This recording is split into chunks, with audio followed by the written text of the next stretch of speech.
Scie di Gloria, una mostra che è un percorso tra emozione e ricordi, che vede uno dopo l'altro allineati sci che hanno siglato momenti indimenticabili, da quelli di Zeno Colò a quelli di Sofia Goggia, da Deborah Compagnoni a Ingmar Stenmark, da Gustav Teni ad Alberto Tomba, senza dimenticare il Bob di Eugenio Monti. Intanto molto bella da vedere questa mostra, la consiglio perché si ha proprio la percezione di quanta storia vi sia in questo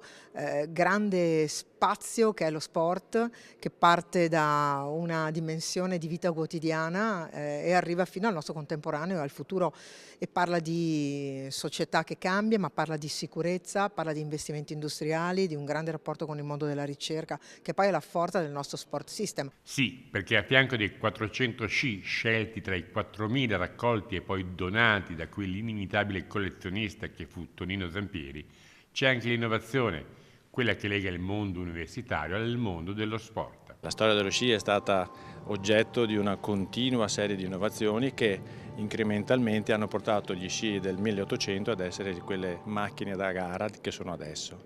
sia nella direzione della prestazione che nella direzione della sicurezza. Infine le novità, dalle tute agli sci, agli attacchi, ai caschi, ai materiali che si studiano in stretta connessione tra università e imprese e di cui a Longarone si vedono esempi di assoluto rilievo.